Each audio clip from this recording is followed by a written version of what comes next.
Número 1 es adoración. Padre, te alabo, te bendigo. Padre Santo que estás en los cielos. Así comienza la oración que Cristo le enseñó a los discípulos.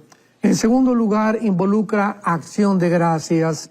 No hay tal cosa, no hay peor cosa en la vida que una persona mal agradecida. Personas que están acostumbradas a que se les dé lo que tienen, a que merecen lo que tienen, sobre todo cuando los hijos crecen de esta manera, es peligrosísimo.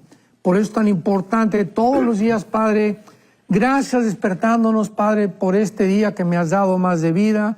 Gracias por mi esposa, porque tengo hijos. Tenemos cocina, tenemos huevitos, tenemos pan, tenemos carne para comer. Esto es importantísimo, mantener siempre esta acción de gracia todo el día. Después viene la petición, donde ya, como dice Jonás, podemos comenzar a pedir, ¿verdad? Dice 1 de Pedro capítulo 4, hay dos versículos muy importantes, versículos 7 y 8. Mas el fin de todas las cosas se acerca. Sed pues sobrios y velad en oración. Y ante todo tengan entre ustedes ferviente amor, porque el amor cubrirá multitud de pecados. Vemos cómo liga el apóstol Pedro inmediatamente con la oración el amor. Tratemos de saber que se nos dice velar en oración, que es vigilar, o sea, en la noche tratar de, yo le pido a Dios desde hace muchos años, Señor, siempre antes de acostarme, despiértame a las 2, 3 de la mañana, es mi hora favorita, despiértame en la madrugada, quiero levantarme a las 2, 3 de la mañana a estar contigo, todo está en silencio, allá soy un pajarito a lo lejos, todo está oscuro, y es un tiempo maravilloso donde podemos aprovechar, descargar toda nuestra ansiedad sobre Él, Él tiene cuidado de nosotros, nuestro espíritu, el Espíritu Santo comienza a agudizar nuestro discernimiento espiritual para oír más claramente la voz de Dios. Por eso la importancia de velar, porque podría decir, bueno, oren, ¿verdad? Pero dice velar, o sea, tratemos de mantenernos despiertos cuando estamos dormidos físicamente, alertas espiritualmente, porque es ahí cuando Cristo también oraba. Dice en Marcos 1:31, ¿se acuerdan? Que Cristo antes de que amaneciera, antes que cantara el gallo, estamos hablando de las 3, 4 de la mañana, era la hora que el Hijo de Dios se levantaba para orar. Dice en Efesios capítulo 6, otra petición que se nos da para que podamos nosotros aprender a orar claramente. Efesios 6:18, oremos en todo tiempo, levantándonos, yendo a la casa, manejando y llegando a la casa. Gracias porque llegué bien, Padre. Antes de la comida, tratemos de evitar esas oraciones en la comida de Señor, te doy gracias y dales a los que no lo tienen. Oraciones mecánicas, oraciones aprendidas de memoria, que no nacen del corazón, no nacen del alma. Es el momento de cerrar los ojos, dejar que el Espíritu nos guíe, agarrar a mi esposa, a mi hija con los que estemos orando y tratar de hablar en la oración con Dios y mostrarle a través de ello toda la gratitud que tenemos en el corazón. Dice Efesios 6:18, orando en todo tiempo, con toda oración y súplica en el Espíritu, o sea, con adoración, con acción de gracias, con petición, con bendición, bendiciendo y velando con perseverancia y súplica por todos los santos. No sé cuántos de ustedes que nos oyen tienen una lista de oración. Tenemos que tener una lista de las personas por las que oramos diario, principalmente la esposa, los hijos, la familia, el núcleo cercano. Después aquellos en nuestra familia que no conocen a Cristo, amistades que no conocen a Cristo, que las apuntamos y tenemos una lista ahí. Y Padre, te pido por mi cuñado que no te conoce, te pido por mi futuro yerno que te manifiestes él antes de que se case con mi hija. Todas estas cosas son importantísimas porque la oración es la manera en la que Dios nos va a dirigir, y no hay manera más grande de manifestarle a Dios que vivimos por fe que orando en la mañana, en la tarde y en la noche. Una de las cosas más importantes en la vida es mantener la paz dentro de nuestra alma. ¿Qué es la paz? La palabra paz eirene en el griego significa unir dos cosas, más que cualquier otra cosa, ¿verdad? Entonces, Dios está arriba, nosotros estamos abajo, y hay muchas cosas entre Dios y nosotros, problemas, preocupaciones, estrés, los hijos, el negocio, que se interponen para que yo pueda mantener la tranquilidad con mi Creador. Entonces, cuando estamos orando, tenemos que procurar que podamos realmente mantener esta paz. Y esta paz interior lo dice en Isaías 30, versículo 15. Este versículo me encanta, Isaías 30, 15. Porque así dijo Jehová el Señor, el Santo de Israel: en descanso y en reposo seréis salvos. O sea, cuando recibimos la salvación, no fue obrando, no fue haciendo, no fue yéndonos de rodillas. No hicimos nada en el momento de la salvación más que creer, nada más. No hubo ninguna obra de nuestra parte. En descanso y en reposo seréis salvos. Y veamos a continuación, ya siendo salvos, lo que se nos recomienda: en quietud y en confianza será vuestra fortaleza. ¿Quieres sentir realmente fuerte, que vas a resistir las batallas que se vienen, los problemas con los hijos, los problemas en el negocio, las preocupaciones por el mundo económico, etcétera, etcétera? Necesitamos estar realmente quietos y confiando que Dios está al control. Y esta quietud, esta paz que mantenemos, es la única manera en la que el Espíritu Santo se puede comunicar con nosotros.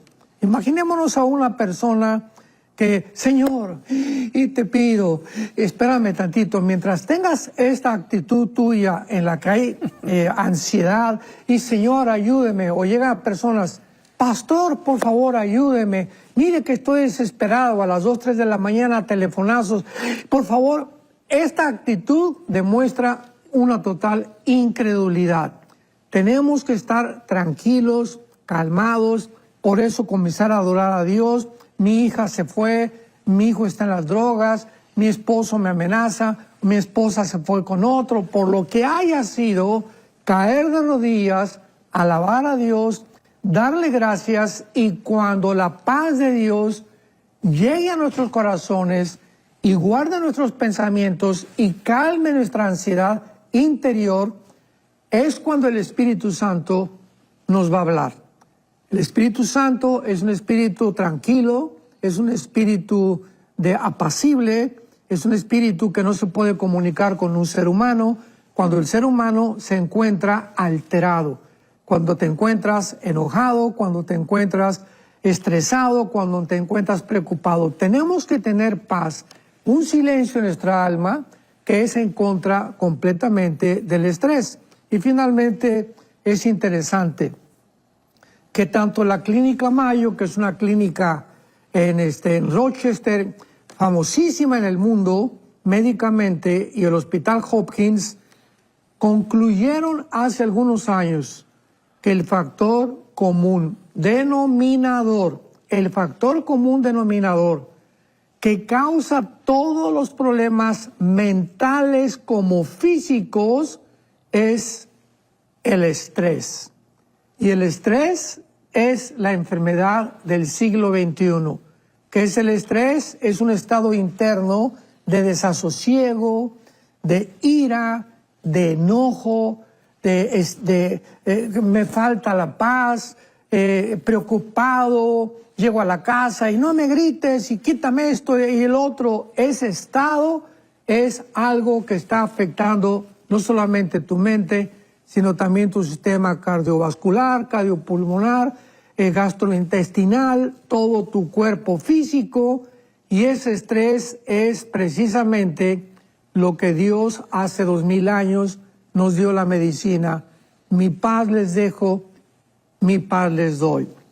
Hace 2000 años Dios se adelanta a la medicina del siglo XXI para decirnos que precisamente esta enfermedad iba a poblar y a permear la capacidad del ser humano para pensar adecuadamente, porque bajo el estrés es imposible tomar decisiones racionales, y la paz de Dios, que sobrepasa todo entendimiento, guardará nuestros pensamientos y nuestro corazón en Cristo Jesús. El misterio de la oración, el misterio de la oración.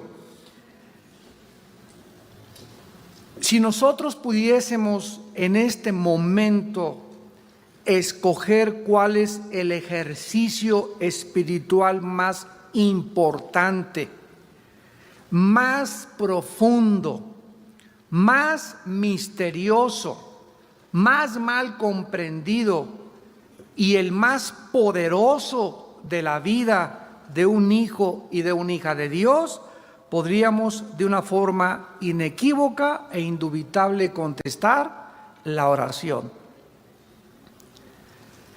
No existe nada más común entre los seres humanos, ni tampoco una actividad humana universal, y sin embargo más misteriosa al mismo tiempo y más mal comprendida que la oración.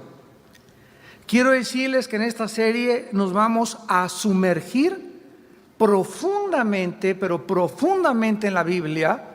Y si tú tal vez no tengas un nivel de madurez muy grande como cristiano y eres cristiano nuevo, te recomiendo que oigas estas conferencias dentro de 3 o 4 años otra vez. Y te van a bendecir y las vas a ir comprendiendo a través de tu vida cristiana. O sea que vamos a compartir un alimento bastante grueso, como dicen los jóvenes, bastante carnoso, bastante profundo, donde va a requerir que vengamos aquí los jueves o cuando tengamos este estudio bien orados. Padre, te pido antes de venir a este estudio que abras mi corazón, que no haya en este momento nada que me perturbe en mis pensamientos, mi lavadora que está descomponiendo, el niño que está ya llorando, el problema con mi acreedor, etcétera, etcétera. Despojémonos de todo peso y de pecado y preocupación y afán y abramos nuestro espíritu a la palabra de Dios, porque cuando la palabra de Dios entra a nuestro espíritu, nos capacita para que cuando salgas de aquí puedas enfrentar con sabiduría la vida. Desde el inicio del registro de la historia, la expresión religiosa de la oración ha sido encontrada en todas las culturas, en todas las civilizaciones y en todas las eras. Todas las tribus primitivas alrededor del mundo, hasta las más complejas civilizaciones, han sido conocidas por practicar este antiguo arte que se llama la oración hacia algún dios o hacia alguna deidad. Los psicólogos, los antropólogos, los sociólogos, los científicos han estudiado a través de toda la historia los efectos de la oración en el desarrollo humano, en la psique humana y en la sociedad humana. ¿Por qué oran los seres humanos desde que la historia tiene registro de la humanidad? Millones de personas alrededor del mundo todos los días participan en sus diferentes religiones de este ritual, cada día en diferente lenguaje, dialecto y culturas. ¿Por qué todas las personas de todas las religiones oran? Inclusive el Dalai Lama, que profesa una religión atea, siempre está haciendo lo que en el Antiguo Testamento se hacía al orar: juntar las dos manos y al hacer esto, implicar con esto la unión de nosotros con Dios, cuando Él mismo dice que Dios no existe. ¿Por qué oran los seres humanos?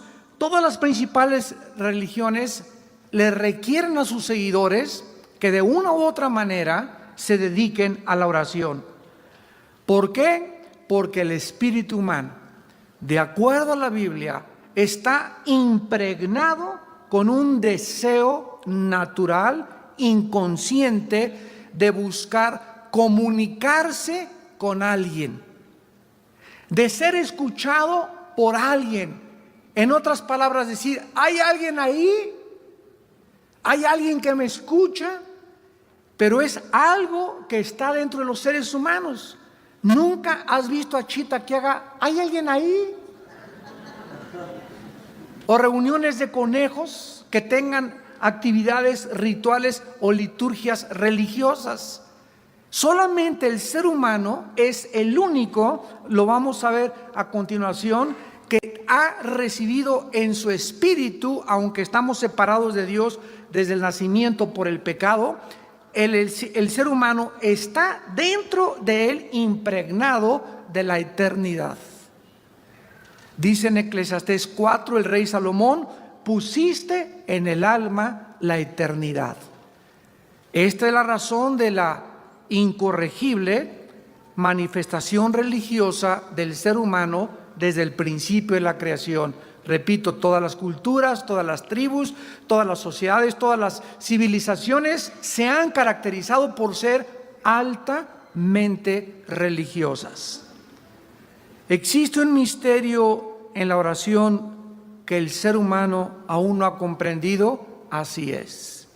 Todas estas culturas, los maometanos, los musulmanes, los judíos, los hindúes, de alguna forma se inclinan ante deidades y no saben si esa deidad a la que están adorando realmente existe, pero los llevan a postrarse, a ofrecerle flores, a ofrecerle fruta, a ofrecerle regalos, a ofrecerle sacrificios de sangre, pero el ser humano, insisto y pongo énfasis, lleva dentro de su alma la eternidad. ¿Funciona realmente la oración? ¿Son todas las oraciones contestadas? ¿Existe alguien que realmente nos esté escuchando? ¿Sabe el ser humano quién lo está escuchando y por qué lo está escuchando? ¿Puede la oración cambiar las circunstancias? Pero la verdadera pregunta para los cristianos no son las que acabamos de mencionar. Si es válida o no es válida la oración. Nosotros los cristianos ya sabemos que sí se contesta y que sí es válida, sino que debemos de preguntarnos nosotros los cristianos si nosotros hemos comprendido el poder de la oración y cómo funciona la oración. Porque si tú después de esta serie o a través de estas conferencias llegas a asimilar y eres lo suficientemente sensible para entender la naturaleza, el poder de la oración, te lo aseguro que va a transformar tu vida para siempre. Porque cuando comiences hoy mismo a llegar a tu casa y comenzar a practicar este bendito hábito y comiences a descubrir que verdaderamente todo lo que sucede en el mundo, y si hay alguna circunstancia que cambiar en tu matrimonio, con tus hijos, en tu trabajo, es nada más a través de la oración, vas a comenzar a vivir de rodillas. Y vas a comenzar a transformar tus oraciones de Jesucito mío, tu estampita la sacas y vas a comenzar a entrar a una nueva dimensión donde vas a descubrir que la oración es una conversación con un amigo. Dios es nuestro amigo, como lo vamos a ver, es nuestro Dios, nuestro Señor, pero Cristo les dijo a sus discípulos, ya no los llamaré siervos, los llamaré amigos. Abraham fue llamado el amigo de Dios. Enoc, que es el único hombre en el Antiguo Testamento junto con Elías que fueron raptados en vida, se le llamó el amigo de Dios porque caminaba con Dios. ¿Cómo puedo yo comunicarme con una deidad? Estoy en un mundo físico, terrenal, visible y con algo que es invisible, con algo que no puedo ver y con algo que trasciende mi capacidad de entender. Y Dios nos muestra que Él establece la oración como la comunicación, el instrumento para que en un mundo físico, espíritus que somos nosotros dentro de cuerpos humanos, podamos trascender lo invisible y lo espiritual y poder comunicar, entablar una comunicación entre el cielo y la tierra y hacer que las cosas del cielo bajen a la tierra y sea cambiada tu vida, la vida de tu familia, inclusive la vida de una misma nación a través de nuestras oraciones. En Génesis 1, versículo 26, tenemos que iniciar desde el principio de la creación para en esta noche desarrollar realmente el propósito de Dios detrás de la oración. Vamos con mucha calma y desde la A hasta la Z. La palabra propósito significa la razón original por la cual algo fue creada o diseñada. Otra vez, la palabra propósito significa la razón original por lo cual algo o alguien fue creado o diseñado. Aquí tengo un micrófono yo en este momento. Y este micrófono tiene un propósito de ser. El fabricante, el diseñador de este micrófono, le puso diferentes componentes para que en este momento mi voz fuera amplificada. En este momento podemos decir que el propósito y la razón por la cual fue diseñado y fabricado lo está cumpliendo, porque fue fabricado para amplificar mi voz. Nosotros los seres humanos tenemos una razón original de ser, o sea, un propósito. Y el ser humano a nuestro alrededor no sabe por qué el fabricante nos hizo como nos hizo, ni para qué nos hizo. Por ejemplo, vemos a nuestro alrededor el uso indiscriminado del sexo. Los jóvenes no saben para qué es el sexo. Los adultos no saben para qué es el sexo. Y creen que es algo que se puede usar antes del matrimonio, hombre con hombre, mujer con mujer, 3 contra 2, 4 contra 3, etcétera, etcétera. Y de esta forma perdemos la validez del Creador hacia algo que es lo más bello que hizo para una relación matrimonial. Entonces, cuando una persona descubre para qué fue creado el sexo, y venimos a la Biblia y vemos el propósito, o sea, ¿qué es el propósito? La razón original por la cual algo fue creado y diseñado. Cuando yo entiendo la razón original por lo que algo fue creado, este micrófono no lo voy a usar para mover la sopa, porque no fue diseñado para mover la sopa, ni para comer, fue diseñado para amplificar mi voz. Entonces tenemos que descubrir el propósito detrás de todo lo que Dios creó para poder apreciarlo, comprenderlo y explotar su potencial. En Génesis 1:26 nosotros encontramos la prioridad del plan principal, que es la redención desde el principio de la Biblia hasta el final de la Biblia, para la creación del ser humano. Entonces dijo Dios: hagamos al hombre a nuestra imagen. Observen por primera vez en la Biblia la primera oración. Hagamos. Dios está hablando con Él mismo. ¿Ya lo observaste? Al decir hagamos, aquí no se está dirigiendo a los ángeles, ni a los querubines, ni a los serafines. Dios se está hablando a sí mismo.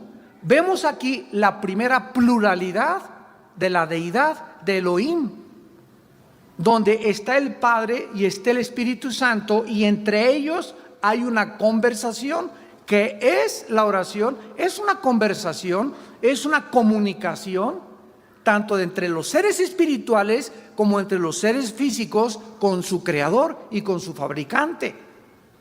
Entonces, en la primera comunicación que encontramos en la Biblia de la Trinidad, vemos nosotros que entre ellos había una concordancia, una armonía para la creación que ellos iban a hacer.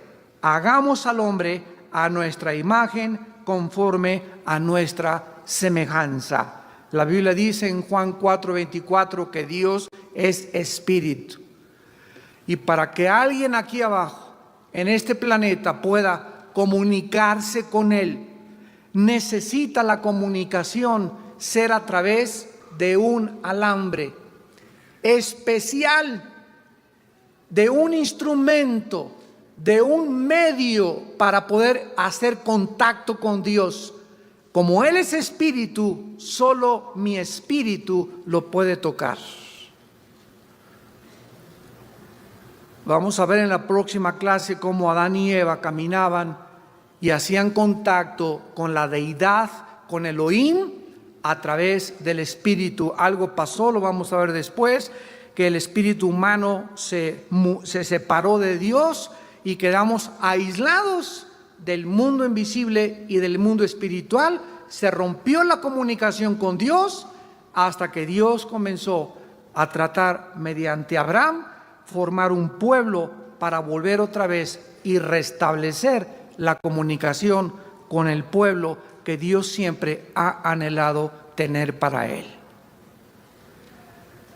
Dice Génesis 1:26 que Dios nos hace a su imagen y semejanza. ¿Qué significa esto? ¿Significa que Dios tiene cuerpo? No. Nosotros somos espíritus dentro de cuerpos humanos. Dios es un espíritu y no tiene cuerpo humano. Por eso Dios no puede bajar en su esencia aquí a la tierra, y para que Dios bajara aquí a la tierra, hubo la necesidad de que Él se metiera en un cuerpo humano para funcionar bajo las leyes del planeta Tierra. Dios ha creado leyes y Él mismo se somete a las leyes, porque la misma palabra de Dios, escúchame con mucho cuidado, está arriba de Dios mismo, como lo vamos a ver a continuación. Todo lo que Dios ha hecho, Dios lo respeta. Dios ha hecho leyes morales, leyes físicas, y Dios respeta sus leyes. Y Dios puede en cualquier momento, ¿verdad?, establecer los principios que necesitamos para someternos a su deidad, bajo la restricción de que nosotros tengamos de la obediencia a sus leyes.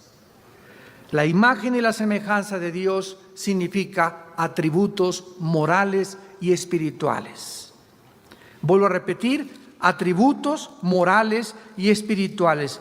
¿Qué significa esto? Que Dios nos ha creado con la capacidad de comunicarnos con Él, porque Él es espíritu. Ningún animal tiene esta capacidad.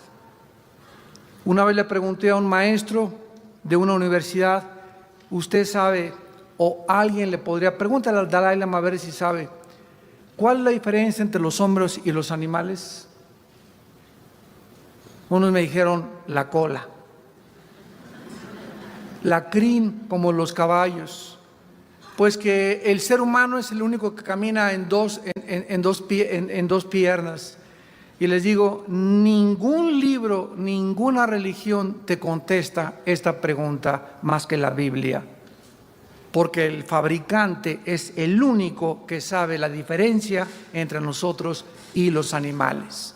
El mundo acepta que venimos de los animales, que a través de una selección natural el hombre ha evolucionado de un animal inferior a un animal superior, pero que la gallina y tú no tienen ninguna diferencia. O sea, si el hombre tiene una dignidad y tiene derechos humanos, ¿por qué no tienen derechos también animales los animales? La imagen que Dios dejó dentro del hombre es precisamente la eternidad. Somos seres creados para vivir eternamente, ya sea en el cielo o en el infierno. En el infierno no hay vida eterna, hay existencia eterna, que es diferente. La vida eterna se diferencia de la existencia en el infierno, en que la vida eterna es la vida Zoe, la vida de Dios. Y la existencia eterna en el infierno es la separación eterna de la deidad, del fabricante y del creador. Pero ya sea que te vayas al infierno o que te vayas al cielo, el espíritu es indestructible, es creado para siempre. Ahora noten ustedes lo que nos atañe en esta noche, que inmediatamente que Dios decide en comunión, en su plan con el Hijo y con el Espíritu Santo, hacer una criatura que tuviera la imagen, la marca impregnada de la eternidad y un espíritu, entonces Dios le da por primera vez a esta criatura llamada el ser humano, que el ser humano gobierne este planeta.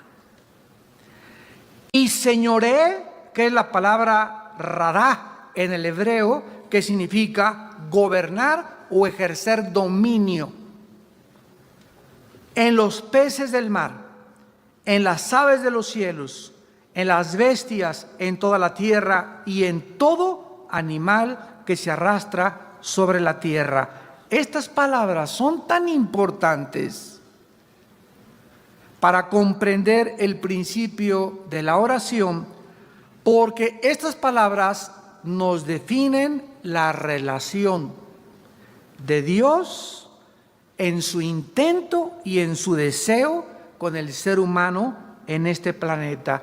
Con estas palabras, el Creador estaba definiendo los límites de sus derechos para influenciar legalmente e interferir en la dimensión terrestre. O sea que, para que me entiendan, cuando Dios dice, vamos a crear a un ser humano, a una criatura, para que esta criatura sea el gobernante de este planeta, no los ángeles, no los querubines, no tú, Satanás, nadie puede meterse con este lugar que le ha asignado al ser humano, porque Él es el que está señalado por mí y creado por mí para gobernar y administrar este planeta.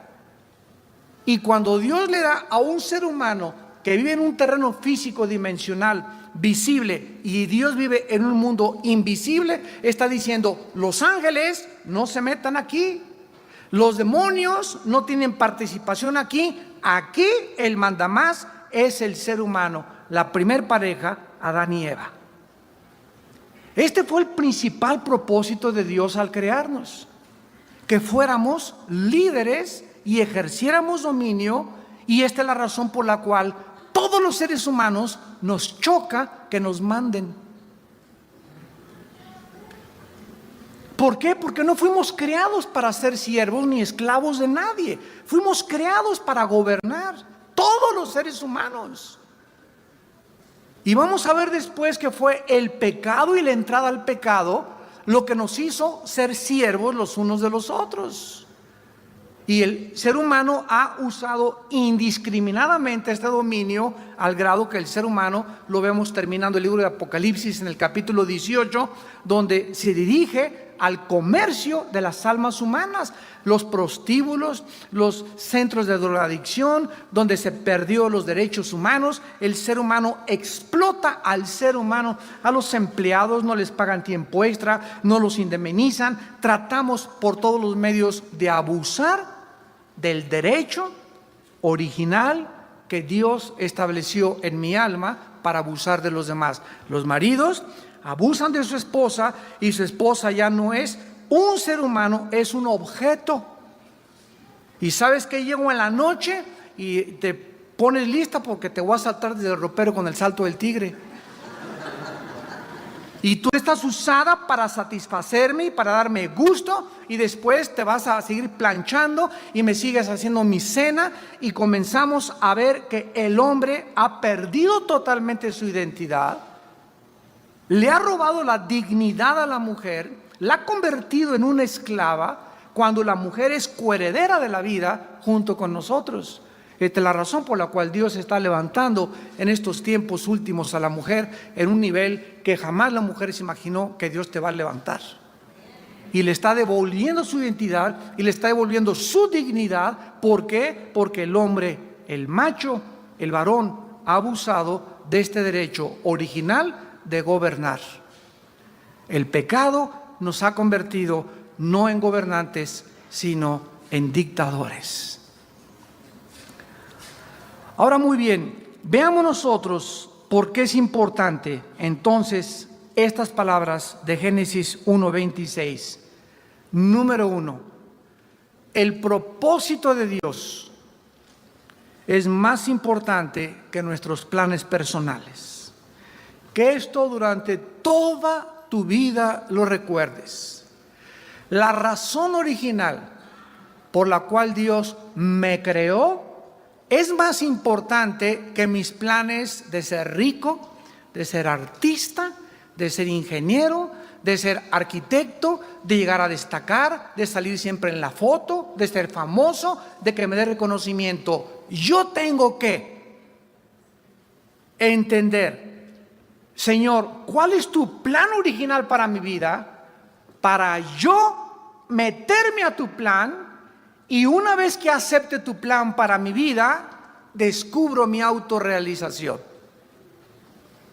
Descubro para qué nací y entonces voy a ser feliz. Porque es imposible ser feliz en la vida. Vivirás una vida frustrada totalmente hasta que descubras cuál es la razón y cuál es el propósito por lo cual vives. Si tú no fuiste creado para ser músico, para ser ingeniero, para ser arquitecto, y eres ingeniero y eres arquitecto, es porque estás en una vocación equivocada, porque la escogiste cuando no estabas en la voluntad de Dios, y por eso vives frustrado. Y el ser humano no fue creado para vivir frustrado. Jesús dijo: mi paz les dejo, mi paz les doy. Por nada estén afanados. Sean libres de neurosis, sean libres de preocupaciones crónicas, nunca lleguen a la desesperación en la vida. Mi plan para ustedes es diferente. Mi propósito original no es que vivas afanado y qué comeré y dónde me vestiré. Ese no es mi propósito para tu vida. ¿Por qué estás viviendo de esa manera? Porque no lo has entendido. ¿Qué tengo que entender, Señor? Mateo 6:33. Búscame primero mi reino y mi justicia, y te daré todo por añadidura. Hasta que somos cristianos y venimos a la Biblia y se nos abre el entendimiento mediante el maestro que tenemos dentro, que es el Espíritu Santo, comenzamos a entender para qué servimos. Las mujeres comienzan a entender que sus cuerpos no son para cualquier pelagato roto quinto patiero, que tienen una dignidad, que son joyas, que son diamantes, que son rubíes. Y quítame tus manos, no me manosees, porque el único que me va a poner las manos va a ser el día que me case mi esposo. ¿Por qué? Porque recobró su dignidad, descubrió su identidad. No es un objeto para que la manoseen 15 antes de casarse. Y la mujer comienza a levantarse y no me importa que esté casada con alguien que me diga que no sirve para nada y que su mamá es mejor que yo. No importa lo que mi esposo me diga. Una mujer que ha recobrado su identidad lo dice: yo sé que soy hija de Dios y que soy superior, y aunque este tumor me esté atormentando, nadie me va a hacérmelo creer, ni lo voy a recibir. Lo rechazo en el nombre de Jesús, porque soy hija del Altísimo. Y soy más que vencedora.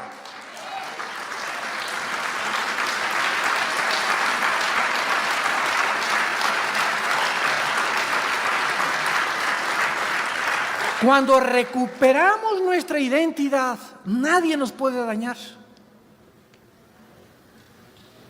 Nadie te puede psicológicamente menospreciar ni creerle que tú eres inferior y que te lastimaron. No importa que te haya dejado tu mujer o que te haya dejado tu esposo. Esto es una tragedia, es una crisis que un ser humano vive cuando alguien es abandonado por mis padres. Pero al recuperar nuestra identidad en Cristo, Dios es Jehová, es Padre de viudas y de huérfanos. Dios me sustenta, diría Jehová, castillo mío, mi Señor, no me volveré a soltar y no tendré, ni me estaré lame mis heridas, y se me impondrá un espíritu de autolástima. Me levantaré ante todo porque sé en quién he creído. Y sé que Él es poderoso y me está escuchando, y la forma de hacer contacto con Él es a través de la oración, porque el cristiano es una persona que ha recobrado el espíritu separado de Dios. Dios ha vuelto a entrar, a ser morada dentro de tu cuerpo y de mi cuerpo. Entonces el principal propósito de Dios es más importante que nuestros planes. En segundo lugar, Dios ha establecido su palabra sobre Él mismo. Lo que Dios dice en la Biblia es ley. No solamente la ley de la Biblia es para los hombres, sino que es la ley de Dios. Dios hace leyes, y esas leyes que Dios establece, Dios se somete a esas leyes y Él dice: lo que ha salido de mi boca nunca cambiará. Ninguna de mis palabras caerá a tierra. Mi palabra será prosperada para aquello para lo que le envié.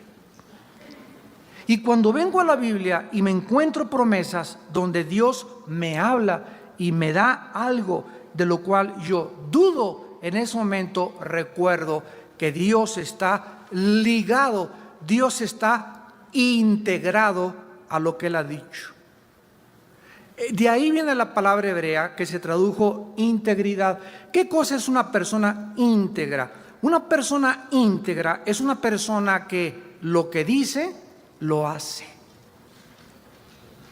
Las acciones que yo hago están integradas con lo que yo predico o lo que yo hago. Si yo digo soy cristiano y en mi vida hago acciones que denigran y blasfeman el nombre de Cristo, me comienzo a desintegrar. Y sucede una maldición mental que los psicólogos y psiquiatras actualmente califican y le llaman esquizofrenia. Esquizos, frenos, mente dividida en dos. Hace 2000 años Santiago le ganó a Freud, cuando en el capítulo 1 el apóstol Santiago escribió: el hombre de doble alma es inconstante en todos sus caminos. Y esa palabra ánimo es alma en el original griego. Una persona que tiene una mente dividida, que en su casa, ¿verdad?, es un dictador, en la iglesia es San Martín de Porres, en el trabajo es José Stalin, y tiene 3 o 4 máscaras, es una persona desintegrada en su personalidad. Y esa persona no puede tener equilibrio en ningún área de su vida. Puede alcanzar y me dieron el premio Nobel de Medicina y destacar en la ciencia, llegar a ser presidente de la Goodrich Euskadi, llegar a ser gobernador de un estado y sin embargo vivir un matrimonio, vivir una vida individual, personal, que nadie conoce, que es el esqueleto en su ropero y ser la persona más inmoral de esta tierra. Es una persona que Jesús dijo: ¿de qué le sirvió haber ganado el mundo si perderá su alma al final de su vida? Y en tercer lugar, el tercer principio que sacamos de Génesis 1:26 es que la santidad de Dios es el fundamento de su integridad y de su fidelidad. Como Dios es un Dios santo, Él no puede, bajo ninguna circunstancia, jamás mentirnos. Dios jamás podrá cambiar su carácter ni su forma de ser, porque Él es inmutable, es el mismo ayer, hoy y por siempre. Como Dios es santo, Dios tiene que, por su santidad, castigar el pecado. Su santidad le obliga a castigar el pecado. Porque si Dios pasara desapercibido el pecado, o lo hiciera a un lado, o lo simulara, o se hiciera tonto ante el pecado, se desintegraría en su carácter moral. Y la Biblia dice: Dios, grande en la misericordia, lento para la ira, pero que de ninguna manera tendrá al culpable por inocente. Esta es una de las descripciones más bellas que existen de la personalidad y del carácter de Dios. De ninguna manera pasará por arriba del pecado. El pecado tendrá que ser castigado. Ahora, veamos a continuación algunos pasajes para poder impregnar en nuestro espíritu en esta noche el principal principio de Dios, que su propósito es más importante que todos mis planes. Por ejemplo, todo lo que es motivado, todo lo que Dios hace absolutamente sin ninguna excepción, tiene como motivación su principal plan. Sus planes que Él ha determinado se van a cumplir. Cuando dice en Filipenses 1:6, porque lo que comenzó Dios en mi vida lo va a perfeccionar hasta el día de Cristo, me llena de una satisfacción y de una seguridad tremenda, porque Dios me dice: ¿sabes qué, Armando? No te voy a dejar hasta que no cumpla mi propósito en ti. ¿Y cuál es tu propósito para mi vida, Padre? Lo vamos a ir descubriendo, principalmente formar el carácter de mi Hijo Jesucristo en tu vida. Quiero que seas un pequeño Jesús. ¿Qué es lo que significa la palabra cristiano? Cristo es ungido, anos pequeño. Cristiano es pequeño ungido, pequeño Cristo. Y ejemplo nos dejó para que sigamos sus pisadas. Entonces, el propósito de Dios para mi vida no es tanto que yo sea un grande predicador, que gane muchas almas, que construya 300 iglesias y que tenga la denominación más grande de Latinoamérica, o que haga 50 asilos para ancianos o 100 orfanatorios. Dios, su propósito original para mi vida es más importante lo que yo soy que lo que hago.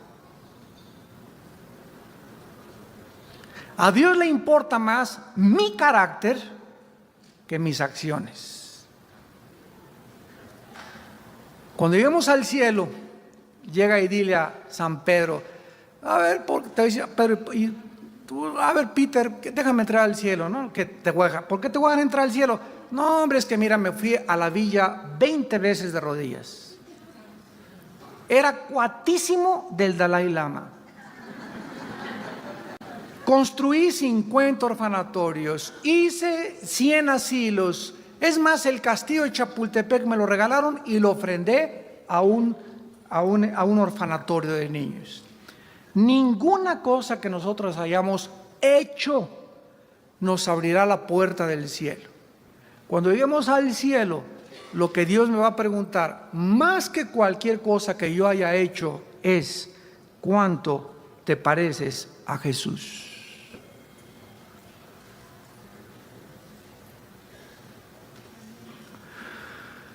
¿Cuánto del carácter de mi Hijo pudiste absorber, asimilar en tu vida? ¿Cuánta mansedumbre, cuánta humildad, cuánta pureza, cuánta santidad?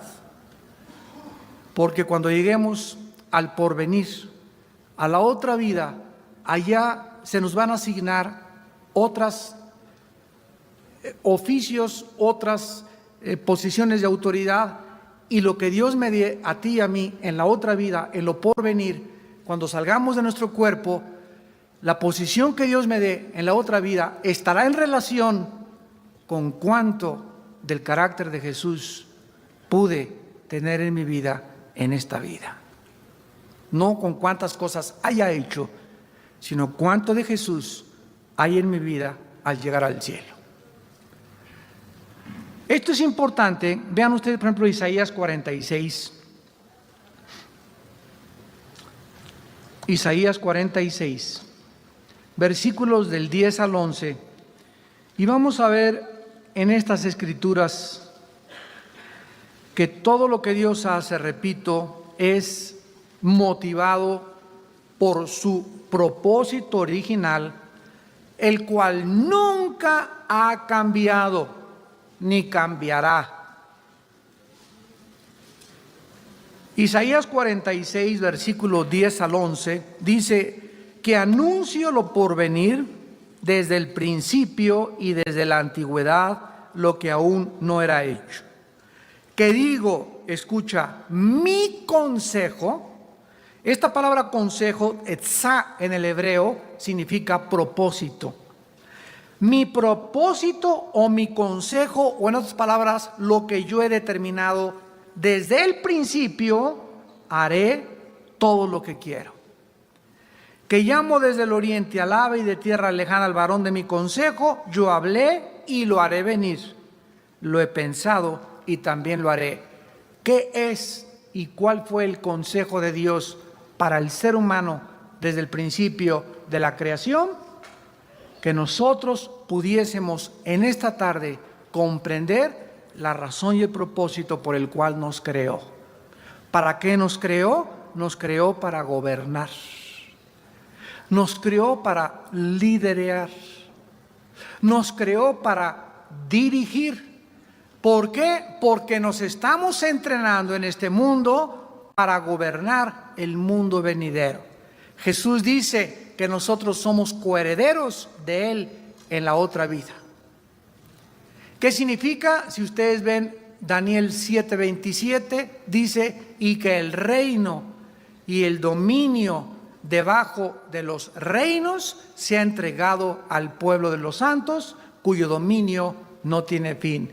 Estamos siendo entrenados en esta vida para gobernar el universo, junto con Jesucristo, el Hijo de Dios.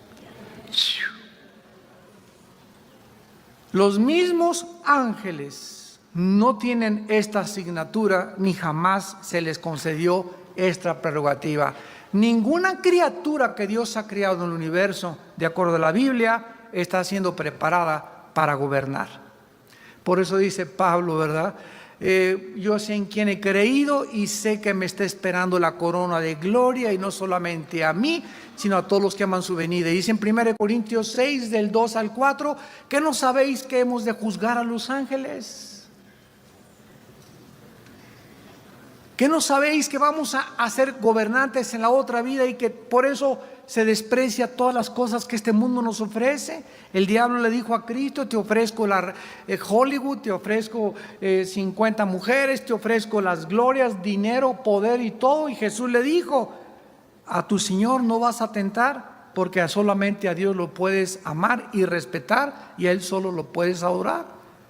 Por el gozo, dice Hebreos 12, puesto delante de Él, porque Jesús no tenía los ojos en nada de lo que esta vida le podía ofrecer. Le ofrecieron hacerlo rey, le dijeron que podía ser rey en Jerusalén, que Él los liberara del yugo romano. Jesús despreció la gloria de este mundo por el gozo puesto detrás de la cruz, porque sabía que después de la cruz viene la corona, y si nosotros vamos a reinar con Él, antes tenemos que sufrir con Él, para que seamos tenidos por dignos de las cosas que en el reino venidero se nos van a entregar. En Isaías 55, ojalá que estén aprendiendo algo.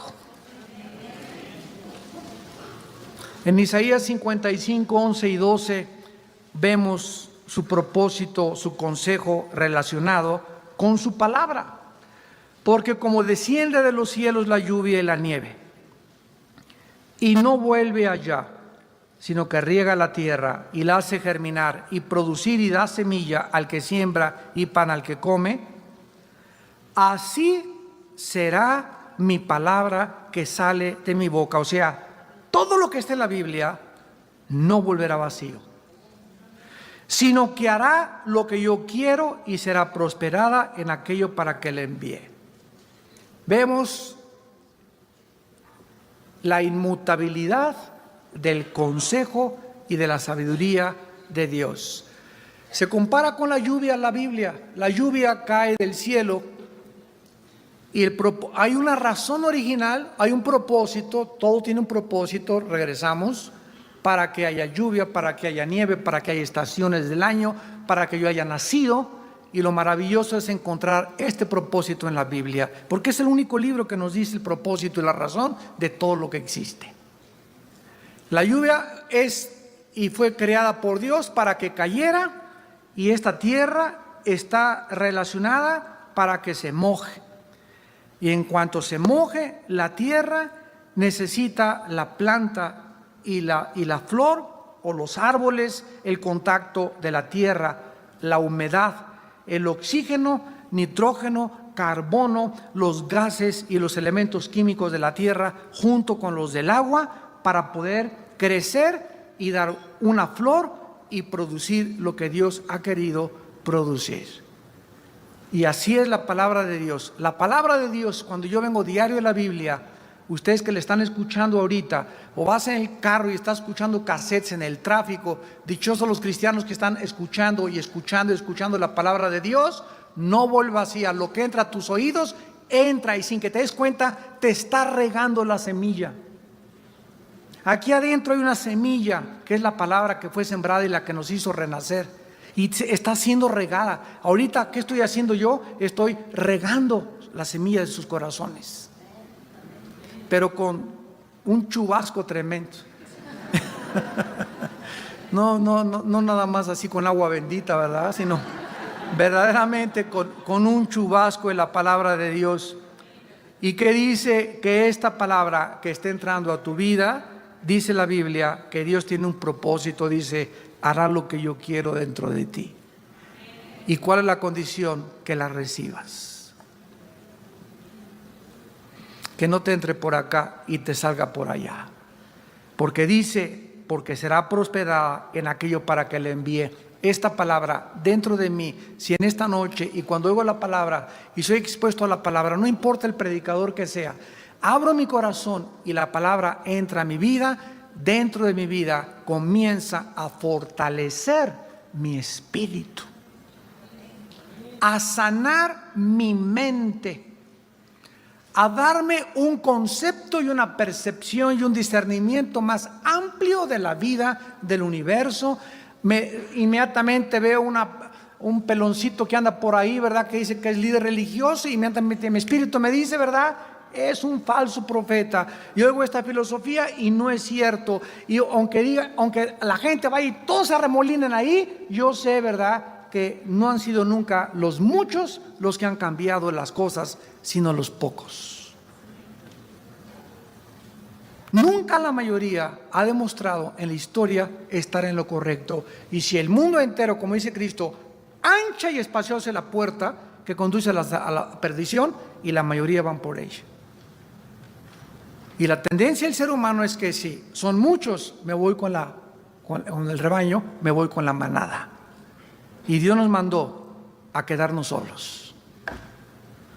Y tú tienes que comenzar a considerar pagar este precio. Vean también en Proverbios 19, versículo 21. Proverbios 19, 21. La misma verdad. Muchos pensamientos hay en el corazón del hombre, mas el consejo de Jehová permanecerá. Mas el propósito, etzá, otra vez en el hebreo, la palabra etzá, el consejo, el propósito de Dios permanecerá. ¿En qué nos ayuda esto? Yo puedo tener muchos planes. Padre, pues yo me quisiera ir a Veracruz, me quisiera casar con Juanita, la del 8, y quisiera hacer esto, etcétera, etcétera. Esos son mis pensamientos, y no es malo, ¿verdad?, tener pensamientos.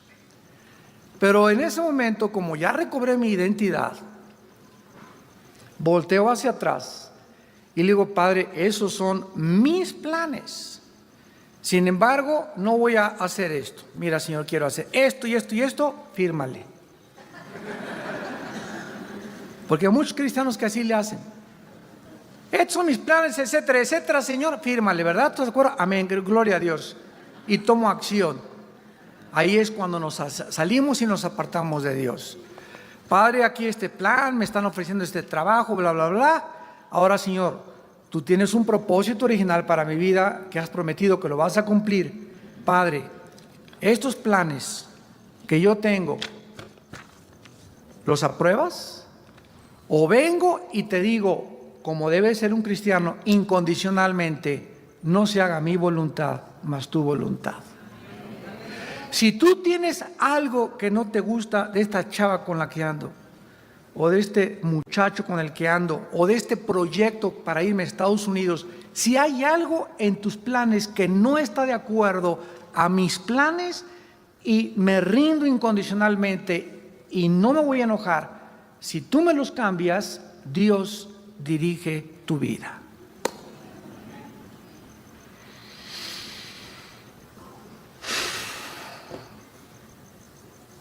Él no puede dirigir a un rebelde.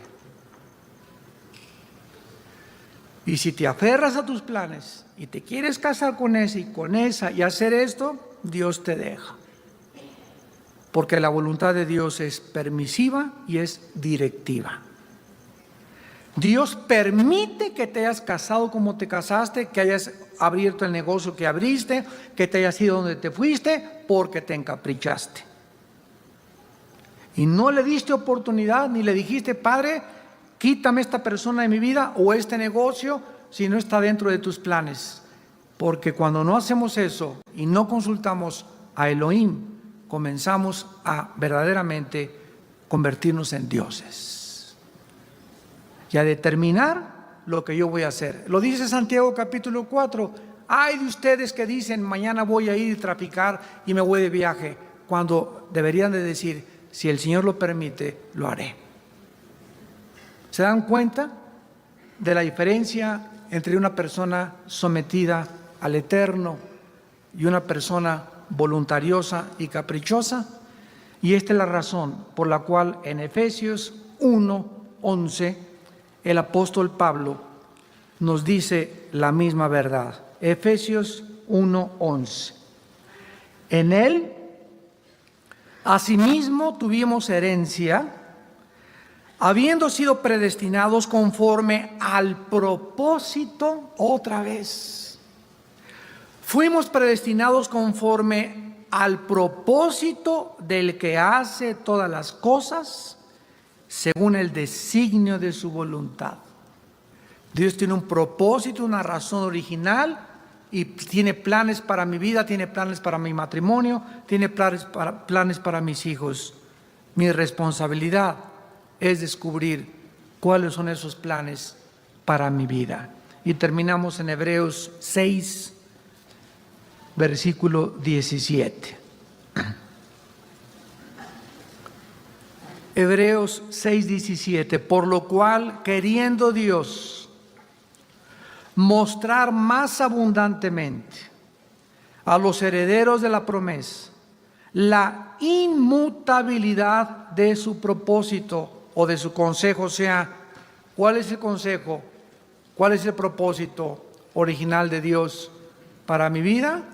Que Él dirija mi vida y que yo pueda, a través de la oración, de la conversación, entablar una comunión con Él, una amistad con Él, porque es el consejo que nunca cambiará. La inmutabilidad de su consejo, o sea, significa que su propósito no va a cambiar. Interpuso juramento. ¿Cuál es el versículo de los más favoritos que tengo en mi vida? Efesios 3:20.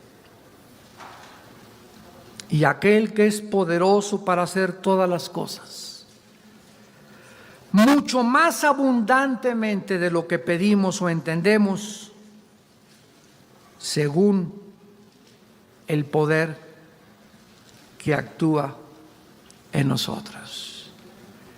Dios, lo que yo le pido, vamos a terminar con esta meditación, lo que le pedimos en oración a Dios, Dios nos los va a contestar, no como se lo pedimos. Dios es tan bueno y tan poderoso y tan grande que lo que le pedí me lo va a dar mucho más grande de lo que ni siquiera me imaginé que yo le estaba pidiendo. Pero para que Dios haga eso, dejó un poder dentro de mí que se llama la oración. ¿Cuál es ese poder que actúa entre nosotros? La oración. Lo que hace entrar a Dios en la acción en mi vida es la oración. Oremos. Padre, te damos gracias por revelarnos el misterio de tu voluntad,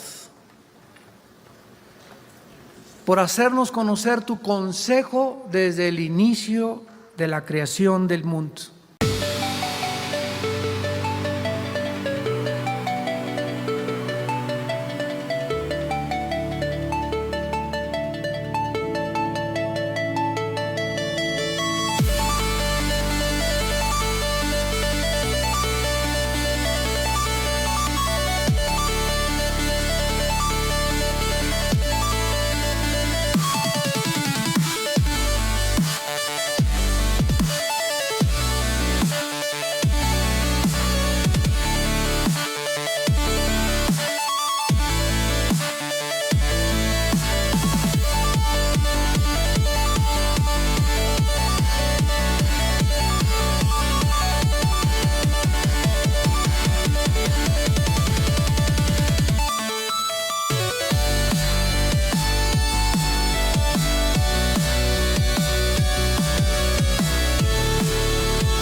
I'm just me,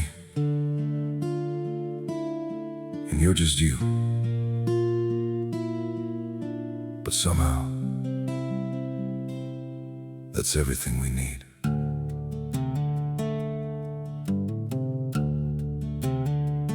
I don't have a perfect story, no shining crown to wear, just a heart that keeps on choosing you in every prayer. You're not made of fairy tales. You're not some distant dream. Just the one who feels like home in ways I can't explain. I'm just me and you're just you. Nothing more, but it feels true. No disguise, no in between. Just the way it's meant to be.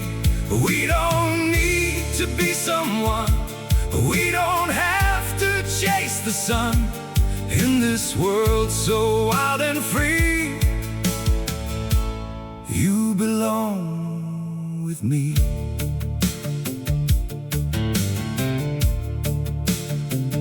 We're not written like a story people talk about for years, but in every quiet moment, you're the one I feel so near. I'm just me and you're just you. Nothing more, but it feels true. No disguise, no in between. Just the way it's meant to be. We don't need to be someone. We don't have to chase the sun. In this world so wild and free, you belong with me. Maybe we're not perfect, maybe we don't shine, but if you stay beside me, then everything is right. I'm just me and you're just you. Still somehow we make it through every road and every sea. Lead you back to me. We don't need the stars above. We already have enough. Simple hearts, one destiny. You're the one for me.